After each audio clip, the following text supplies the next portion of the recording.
Welcome everyone, we're here today with the Viking encampment, a living history Yes. at the NEC for the UK Games Expo, and I'm here with Solvi the Problem. Solvi, tell us about what you are here for, what you're doing. Well, we're here to show what Viking life was like in the Viking period, which is 793 to 1066.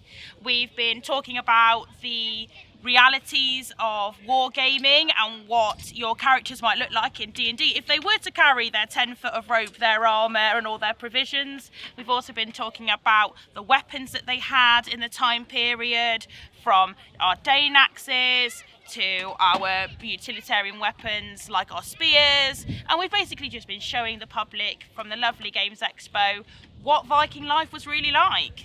Okay, so what is the day in the life of a Viking here in this encampment right now? Well, over here is my bed, so I've been sleeping here since Thursday night. We've been cooking authentically, eating homemade flatbreads. We've been making some gnarl binding, which is Viking knitting. We've been having people doing some dyeing work. We've been making clothes. My husband's been selling his lovely beads and showing them off to the Viking people. And we've just really been doing life as it would have been. Everyone's been busy. I've been embroidering. Everybody's been doing something as they would have done. And lots of different crafts. Okay, so breaking the fourth wall here. Yes. What got you into this? So, when I was younger, I was really into Viking history. I loved the myths, I loved Odin, I loved Loki. And I said to my mum, one day I'm going to marry a Viking. And my mum said, you're not going to marry a Viking, Vikings don't exist anymore. Fast forward a few years later, I met my lovely now husband, and he says to me, I'm going to go and do some combat training. And I said, what's combat training? And he goes, well, I'm a Viking reenactor. And I was instantly in love. So I brought my son along, he introduced me to his group and life, and I've always been a good camper. I've always loved that sort of thing, and I've always loved history. So I was just like, this is exactly what I've tried LARP. I used to do folk music and all of that sort of thing, and really just being able to do history and do history live and to people and educate people on a time period that we don't always see authentically shown. Not just in media, but we kind of forget how important this period was for our history, that it's really great to just be able to show it and show it off and do that. And I've been able to bring my children up through it. My youngest was 4 weeks old at his first show. Wow, that is incredible. Yeah, so I kind of just got into it through my now husband, but I've stayed because I just really love it. It's a great family break, great family hobby, and just it does feel really actually quite relaxing. Yes, really. Like disconnected for the time you're here, I suppose, as well. Absolutely. No phones, no technology. The kids get to be outside. They get to be interacting with people that they might not see every day. It's just a completely different way of life for a whole weekend. Definitely. So how often do you actually end up doing this? If I wanted to, I could have, just in the last week alone, gone to Cumbria, to Scotland, to here, to Cornwall, and then across to America. So it's constant? Constant. Every weekend from March, we have an event on somewhere in the world. Wow. Even in Italy, Denmark, Canada, anywhere. Okay, so how can people find out about you? So if you go onto our website, www.vikingsonline.co.uk, we should be on there. We have some lovely signs if you're here at the NEC on our battlefield, and you've got the QR code that you can scan. But yes, the Vikings UK is where you can find us. We're on all social medias, bar TikTok, because I run enough of the social media. But yes. All right, well, thank you very much. Thank you very much. You're welcome.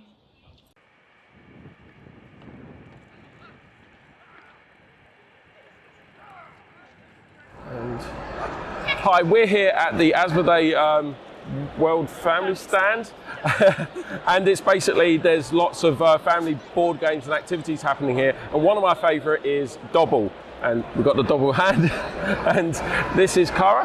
Yes, Cara. Cara, tell us about what's happening here. Yes, so we've got this amazing family stand here. We've kind of set it up like it's a picnic. We've we've got our beautiful bananagrams tree where you can purchase bananagrams, and then behind us we've got our double van where you can purchase double as well. Yeah, we kind of wanted to invite families and kids to come onto the stand to be introduced to our quick, fun family games, party games, to get them into gaming. Yeah. So what sort of things can they be doing here? So I've seen Dobble, obviously Yes. Bananagrams. What else have you got on offer? We've got Codenames, which is a brilliant party game that you can bring lots of people around the table for. We've got Captain Flip, which really introduces them into more, crunchier, more heavy. Like you've got to think a little bit more for that one. Trio, which is a brilliant party game where you're trying to find a match of 3 cards, and you can either have a really quick game or it goes on for a bit longer and you're painstakingly trying to get your 3 cards to match. So yeah, lots to explore. That's really cool. That's really awesome. I happen to know quite a bit about Asmodee and what they're doing for families and communities, but I think people want to hear it from yourself.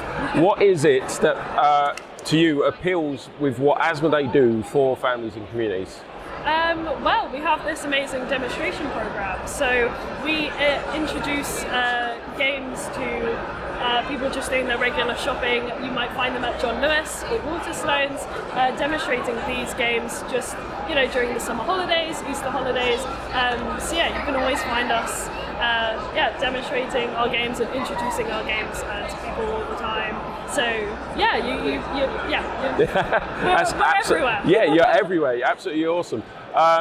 Well, thank you very much. Thank you. Guys, be sure to check out Asmodee's World Family stand. Sorry, for some reason I can't get it, but that's my problem. If I know it's our last day here, but do check out where Asmodee are going to be in other events, and like you said, even in your high street. Yes. Thank you very much. Thank you. I'll take that one off. Thank you. Hi guys, I'm here at the Effekt Publishing. That's correct, yeah. For the Tales of the Old West game. I'm here with Dave, who is one of the creators. Yes, absolutely. Of the game, and why don't you tell me about it? Yeah, cool. So, Tales of the Old West is a historically authentic Wild West role-playing game that uses the Year Zero engine, which is Free League's their main mechanic that they use. It's a dice pool system. It's not weird. There's no vampires. There's no magic. It's authentic. It's authentic, or as authentic as we can make it. Yeah.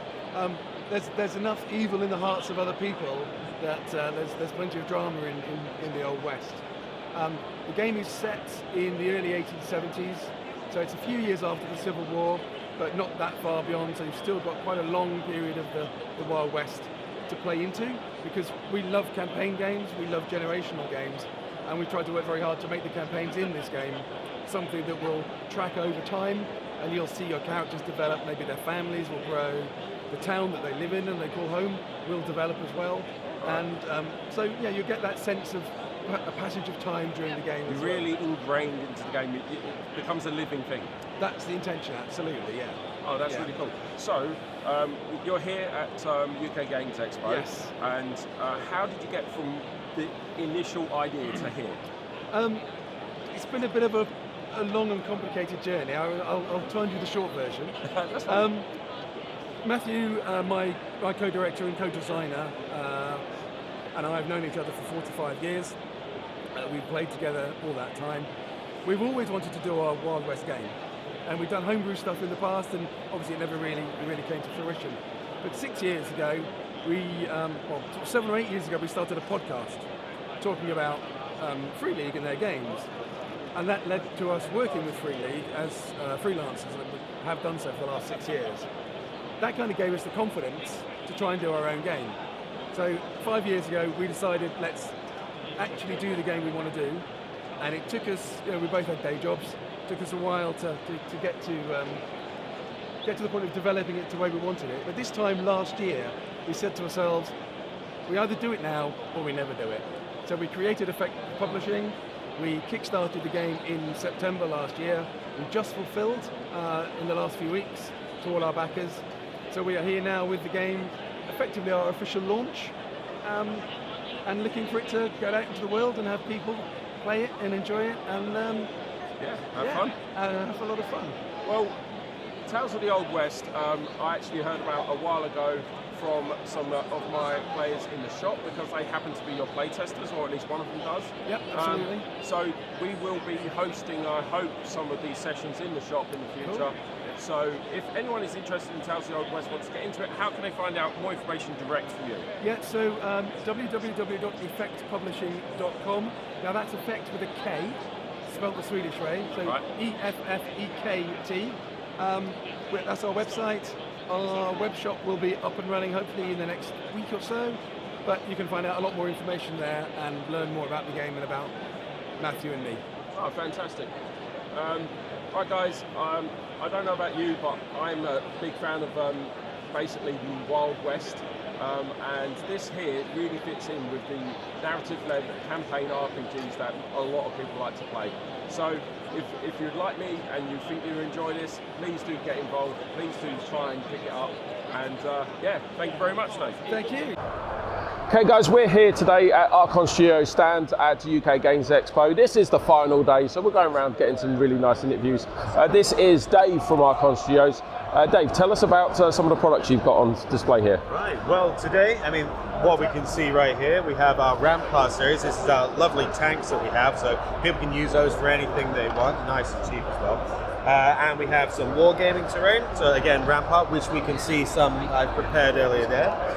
But these ones more sort of like futuristic, sci-fi ones there. But we do more than just that. We have a whole range of like fantasy dungeons, cave dungeons, and pre-painted dungeons as well. That's in the Dungeons and Lasers series. That's correct. And yeah. that's Prismacast for the pre-painted. That's right. That stuff looks really cool. Yeah, I mean, we're just completely eliminating the need to have to be able to, you know, buy a new set and then paint it. The dungeon master can just go, hey, here you go, it's there.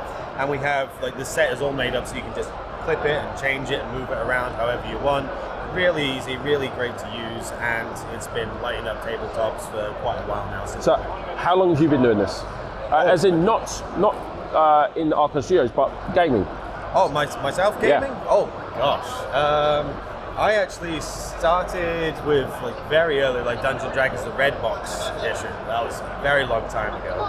Got out of that, but then I actually got back into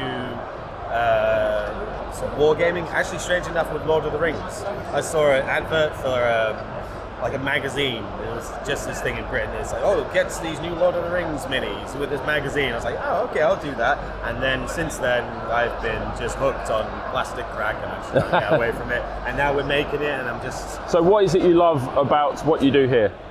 See, what I actually love doing is my job that I get to do. I actually get to kind of get a bit creative at work. I can just grab some minis or just grab some sets and just start building and painting. Like I got to make that Balor over there, and I thought, okay, let's do something a little different with it.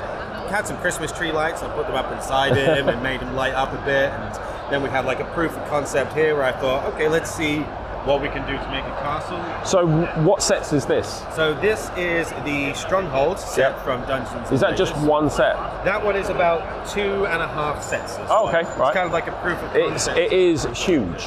It is. It took me about a week and a half to get that all done and painted up and finished, but I'm very pleased with it. Would I be bringing this out in Prismacast eventually? You know what? It's not without the realms of possibility. Yeah, but it's not on the roadmap yet, but maybe sometime in the future. Essentially, what we want to do is we want to try and get everything eventually in Prismacast if we can. Because it does really, really well. People love it, and it just makes everyone's life a lot easier. And yeah, we love it. So I don't know technically how they do it. UV lights, as far as I'm concerned, it's magic. Yeah, it's magic. Yeah. It's magic in a machine. Yeah, exactly. Guys, okay, so if you are interested in expanding your, I guess, tabletop role-playing sorts of activities, Archon Studios is the way to do it. Dungeons and Lasers, we personally sell it, but we absolutely love the stuff. So make sure you check out Archon Studios. Check out your local game store. They will most likely be selling these products. And thank you very much, Dave. Thank you very much. Lovely.